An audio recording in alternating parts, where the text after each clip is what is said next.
Saya mau cerita sedikit tentang sanad. Jadi buyut saya kandung itu namanya itu Hafsah. Jadi buyut saya kandung itu namanya Hafsah. Itu lahir di Damaran. Damaran itu belakang imaman Masjid Kudus. Hanya sekitar 30 meter dari imaman Masjid Kudus. Itu punya bapak namanya Maksum, punya bapak namanya Soleh. Soleh itu bin Kiai Haji Asnawi Sepuh. Nah yang Mbah Soleh saya itu, saya generasi ke-7 dari Mbah Soleh. Jadi pas ke-7, kalau ke-8 itu sudah kata orang-orang kaya gitu. Kenapa kamu miskin? Generasi ke-8 katanya. Jadi Mbah Soleh Darat itu orang Jepara, orang Mayong. Itu dulu ngajinya diantaranya di buyut saya di Mbah Soleh bin Raden Asnawi Sepuh. Raden Asnawi Sepuh itu cucu dari Mbah Mutamakin. Itu kesanatan saya. Jadi saya punya naskah banyak. Tadi Gus Nurul tak kasih tahu. Ini diantara contoh naskah Mbah Soleh Darat. Saya punya banyak, mulai hikam sampai Jawahirut Tauhid, terus beberapa tulisan-tulisan beliau itu masih di lemari buyut saya di Pondok Damaran. Terus buyut-buyut saya itu juga yang diantaranya ada yang nikah di keluarga Gedungan, dan itu sebagian melahirkan Pak Said Akil. Jadi buyut-buyut Pak Said itu adiknya buyut saya. Tapi kalau saya dengan beliau itu sepuh beliau. Jadi kalau saya manggil Pak Said itu kira-kira kalau nggak paman ya enggak. Kenapa saya cerita ini? Karena di antara ikatan sanad itu dzurriyatam ba'duha min ba'd. Ada keterikatan cara berpikir berdasar sanad. Tadi seperti yang dikatakan moderator, laulal isnadu laqala man sa'a ma sa'a. Andai kan tidak ada sanad, maka orang akan berpikir agama sesuai maunya. Dan itu bahaya sekali, karena agama ini riwayat seperti tadi yang dikatakan inna hadzal ilma dinun fanzuru amman ta'khuduna dinakum. Saya punya sekian contoh cara berpikir sanad dan cara berpikir rasional. Di akhir Ihya itu ada cerita tentang rojak, dan ini pasti di luar dugaan sampai, karena sanad itu cara berpikir itu ya ikut saja. Yaitu ada dua orang ahli neraka dipanggil Allah dalam keadaan di borgol, ditanya sama Allah, enak di neraka? Jawabannya pemuda itu ya, wah Gusti ya, di neraka kok enak? Jelas gak enak. Ya sudah, kamu kembali lagi ke neraka. Dugaan kita kan pasti anak ini nggak mau, ternyata enggak, dia lari sekenceng-kencengnya menuju neraka, semangatnya Masya Allah. Makanya ini sekaligus ijazah, kalau disuruh masuk neraka yang apa? Semangat. Oh itu Tuhan akhirnya tanya, loh kamu tak suruh ke neraka kok semangat? Gusti saya ini sudah kapok, ketika di dunia kalau dengan nyuruh sholat saya lelet, dengan menyuruh kebaikan saya lelet. Sebagai bentuk kapok saya, dengan menyuruh saya ke neraka saya semangat, supaya saya nurut. Barokahnya semangat menuju neraka, ya sudah di surga saja. Ya, makanya ini nanti kalau kamu disuruh masuk neraka yang apa? Semangat. Karena kita di dunia itu ada di akhir ihya. Artinya itu kan di luar dugaan kita, cara berpikir seperti itu di luar dugaan kita. Akhirnya dia jadi ahli jannah. Cerita kedua ya masih di bab yang sama. Yang satu disuruh enak di neraka, ya enggak Gusti, sudah kembali lagi ke neraka. Si orang ini tolak itu. Terus ditanya sama Allah, kenapa tolak? Ya Allah, ketika engkau memanggil kami ke surga, saya tidak pernah ngira kalau akan engkau kembalikan lagi ke neraka. Ya sudah, kamu di surga saya karena husnudzon sama saya. Ini berarti ada dua sanad. Lucunya sama-sama benar. Yang semangat ya benar, yang lelet juga benar. Maka kamu punya dua pilihan. Nanti kalau disuruh masuk neraka, bisa semangat, bisa apa? Lelet. Dan semuanya nanti di surga. Artinya begini, sanad itu apa ya? Enggak yang kita duga. Makanya saya mohon siapapun yang mencintai agama ini harus banyak baca. Jangan nuruti emosi, kemudian emosi itu di atas namakan agama. Di Sahih Muslim itu ada cerita, ini termasuk hadis pegangan kan Sahih Bukhari Muslim. Itu ada cerita seorang sujud sama Allah itu kan banget baiknya, sangat baik. Kemudian yang sujud ini diinjek oleh pemuda yang nakal. Diinjek. Ketika diinjek, yang sujud spontan ngomong begini. Fa wallahi la yaghfiru Allahu laka. Demi Allah, Allah tidak akan maafkan kamu. Di luar dugaan, tentu kalau nggak ada sanad, omongan ini normal karena nginjek orang apa? Sujud. Tapi di luar dugaan, Allah mewahyukan ke Nabi di zaman itu, disuruh bilang sama orang yang sujud itu, Allah ngendikan, mangdalladzi yata'alla alayya alla aghfira li fulan faqad ghafartu lahu wa ahbattu amala. Siapa yang mencatut nama saya bahwa saya tidak bisa memaafkan orang yang nginjek, Allah tersinggung karena namanya dicatut. Saya ini Tuhan bisa menyiksa dan bisa mengampuni. Kenapa sifat saya jadi satu hanya menyiksa? Sifat ampunan saya di mana? Itu kalau nggak sana tidak bisa. Saya ulang lagi, Allah itu apa? Zat yang bisa yaghfiru liman yasha wa yu'adzibu mayasa. Tapi orang yang sujud ini hanya mensifati Allah satu, yaitu Allah pasti menyiksa. Dan Allah tersinggung. Bagaimana mungkin saya Tuhan hanya berstatus bisa menyiksa, tidak bisa mengampuni? Akhirnya orang ini disalahkan, malah yang sujud tadi bilang ke orang itu, sujudnya saya hapus pahalanya, dan yang nginjek saya hapus dosa. Tapi ya bukan berarti terus kamu boleh nginjek orang sujud. Artinya gini loh, saya hanya memperkuat moderator tadi, berpikir agama itu berdasar sanad. Kalau nuruti emosi pasti kita akan setuju Allah tidak ngampuni yang menginjak. Tapi berdasar sanad, berapa orang yang dulu melukai Nabi, bahkan punya niat membunuh Nabi, akhirnya ditobati oleh Allah Subhanahu wa ta'ala. Siapa yang nggak tahu cerita Suraqah, orang yang niatnya membunuh Nabi, ditobati Allah. Siapa yang nggak tahu cerita Khalid bin Walid, orang yang punya konsep untuk mengalahkan Nabi di perang Uhud, juga akhirnya masuk Islam dan diampuni Allah. Banyak lagi tokoh kafir yang dulu musuhin Nabi akhirnya ditobati oleh Allah. Sehingga ketika Nabi sangat marah ya dengan mereka yang kafir, malah ada ayat turun, laisa laka minal amri syai'un aw yatuba 'alaihim aw yu'adzib, bahwa wilayah mengampuni dan memaafkan itu wilayah Allah. Tentu kita secara syariat akan mengatakan yang injak itu salah, pasti itu. Kalau yang injak itu pasti salah, yang kafir pasti salah. Tapi jangan katakan kalau Allah tidak bisa menobati mereka. Lagi-lagi yang bisa mengertikan itu apa? Sanad. Kita ngaji di bab itu bahwa ada orang diinjak, ternyata Allah ketika yang sujud mengatakan wallahi la yaghfiru laka, demi Allah, Allah tidak akan maafkan kamu. Loh, mensifati Allah dengan satu sifat la yaghfiru itu Allah tersinggung. Karena Allah bisa yaghfir. Makanya ini penting sekali saya utarakan supaya kita ini bicara itu sesuai sanad. Karena andai kan tidak sanad, agama ini di logika, kemudian logika orang itu berbeda-beda. Maka kayak apa kacaunya agama ini? Terus yang ketiga, saya beri sekian contoh. Ini saya bawa kitab hikam yang diterjemah oleh Mbah Soleh Darat. Saya dulu pernah ngaji hikam sama banyak Gus Zofur. Cara berpikir Abdul Hasan Asyadzili misalnya. Umumnya orang itu kan kalau amal itu ingin diterima ya, kalau sujud ingin diterima Allah, kalau sholat ingin diterima Allah. Dan kalau sangat ingin itu biasanya terus berlebihan. Saking berlebihannya terus nangis minta amalnya diterima. Tapi efek negatifnya gini, jangan-jangan nggak diterima. Lalu kalau nggak diterima gunanya apa? Ini buruk sekali kalau mulai tanya, sujud saya jangan-jangan nggak diterima. Kalau nggak diterima gunanya apa? Itu menurut Abdul Hasan Asyadzili itu pertanyaan dari setan. Bagaimana mungkin kita pernah menyesal atau menyesali sujud yang pernah kita lakukan untuk Allah Subhanahu wa ta'ala. Wong dadi kawulane Allah, wis dikai bumi, dikai oksigen, dikai rezeki, tahu sujud, bareng dikasih tahu Jibril, sujud kamu nggak diterima. Wah, getun aku sujud be Allah.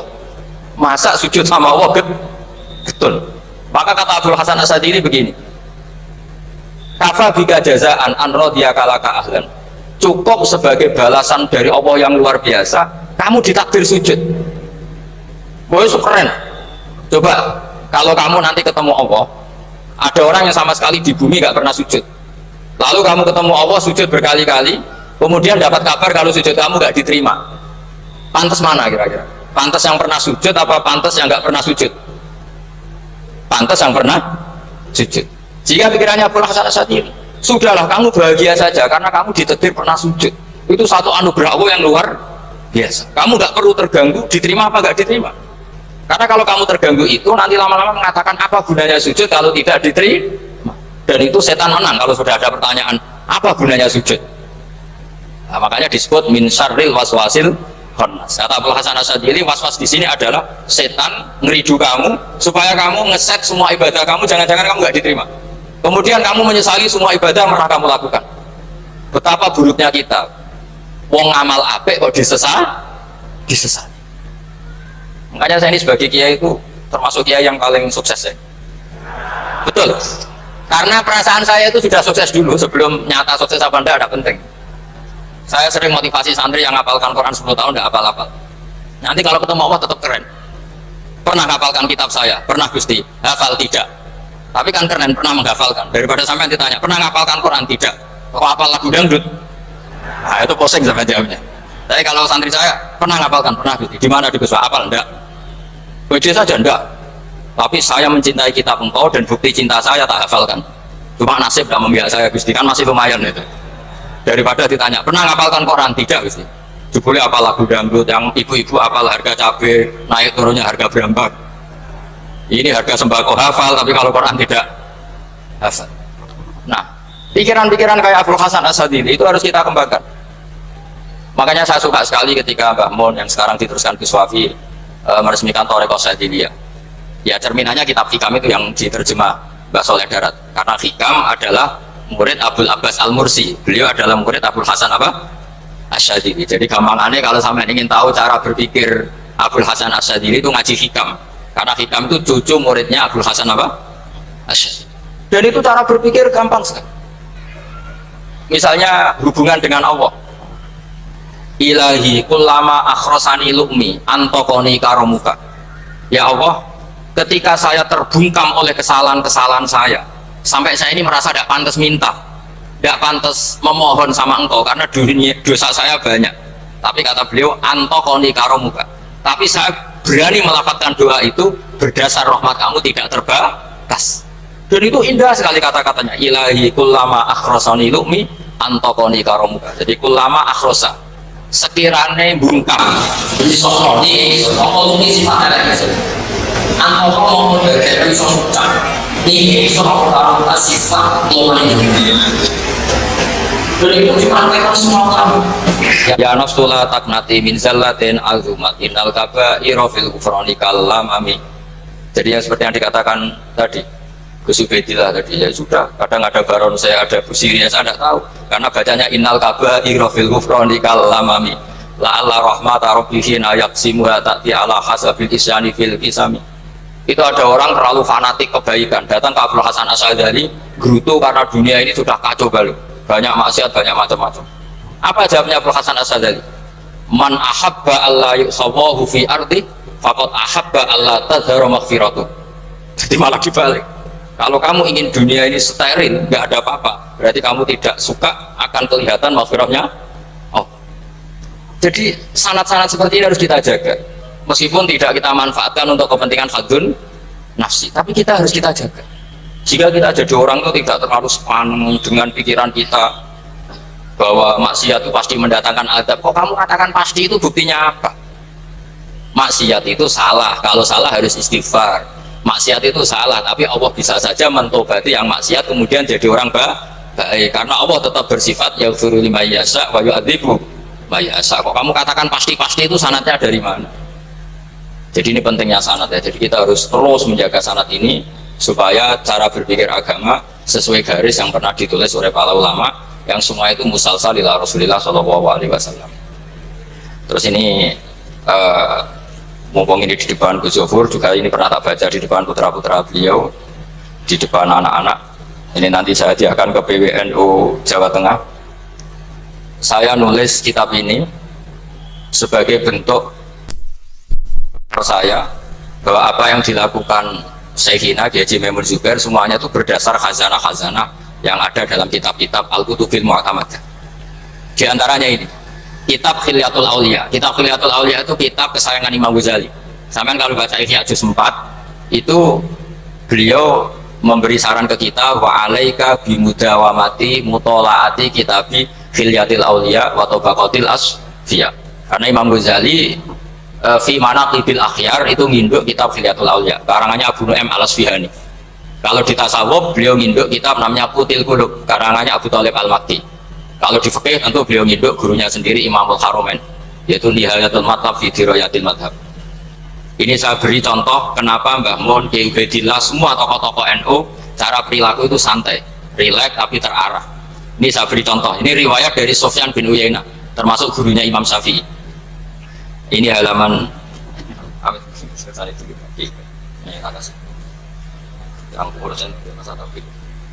halaman 24. Ya, ini di halaman 24 saya terangkan. An Sufyan bin Uyainah, kana Isa wa Yahya alaihi wassalam ya'tiyanil qaryata fayas'alu Isa an syirari ahliha wa yas'alu Yahya an khiyari ahliha. Faqala lahu Yahya, lima tanzilu ala syirarin nas? Qala innama ana tabibun udawil mardo. Ini di juz 7 halaman 323. Jadi mulai dulu ulama itu ada yang fokus ngelola orang-orang soleh, tapi ada juga yang mendokteri orang-orang yang macam-macam. Nabi Isa itu kalau di satu daerah tanya, di sini yang orang nakal-nakal di mana? Oh, di situ. Terus beliau ke situ. Ditanya Nabi Yahya, kenapa ke situ? Saya ini nabi. Nabi itu biman zilati tabib. Saya ini ibarat dokter. Tentu dokter itu yang menyembuhkan orang-orang yang sakit. Jika kiai-kiai kita itu ya kancanan orang soleh yang mau, bina orang fasik yang mau. Nah, yang nggak boleh itu yang potensi katut fasik, itu nggak boleh. Jadi apa ya, supaya kita itu melihat sesuatu itu tidak sudon, kiai kok berteman orang fasik. Saya berkali-kali bilang berteman orang fasik itu haram. Tapi kalau dibalik pertanyaannya, membina orang fasik hukumnya gimana? Baik, bisa membina kalau berteman, ya sudah dibuat balik gitu. Tapi kalau dibalik berteman orang fasik menjadi fasik, ya jangan berteman kalau buatnya masih seperti itu. Ya terus saya teruskan. Sayyidina Umar itu terkenal orang yang sangat keras. Sayyidina Abu Bakar terkenal orang yang lainal janib, orang yang sangat santun, sangat sopan. Tapi anehnya ketika Abu Bakar mau wafat, itu khilafah atau khalifah itu diwasiatkan supaya yang mimpin itu Umar. Padahal orangnya sangat keras. Tapi yang jarang diketahui publik adalah ngiranya Umar keras itu wataknya. Ternyata enggak. Di sini diterangkan Umar wataknya itu sebetulnya bisa memilih keras atau halus. Ini saya baca ya di halaman 25. Beliau ditanya oleh Abdurrahman bin Auf. Terus beliau menjawab, ya Abdurrahman, wallahi laqad intu linnasi hatta khasyitu wa fil lain. Tsumma stadatu alaihim hatta khasyitu wa fi siddah. Fa'inal makhraj. Terus di sini saya terjemah, saya saat lunak juga takut sebab lunak bisa dianggap pembiaran, tapi saya juga takut Allah saat keras, sebab keras jangan-jangan termasuk tanfir, orang lari dari kebenaran.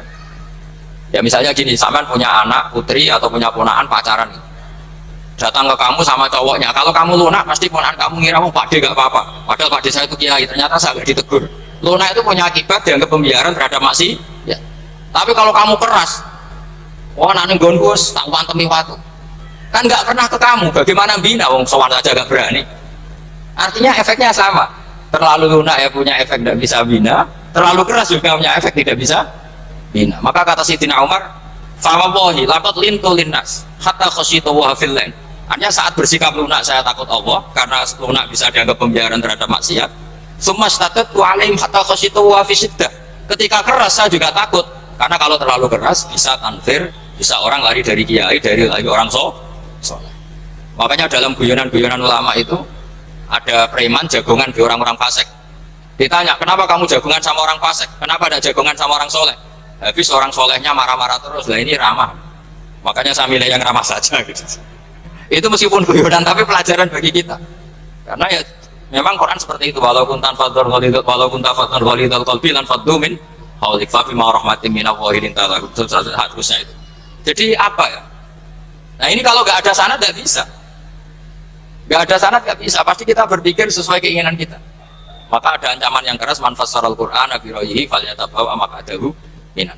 Jadi saya mohon sanad-sanad seperti ini kayak yang dikatakan Umar tadi, wallahi laqad lintu linnas hatta khasyitu wa fil lain tsumma stadatu alaihim hatta khasyitu wa fis siddah.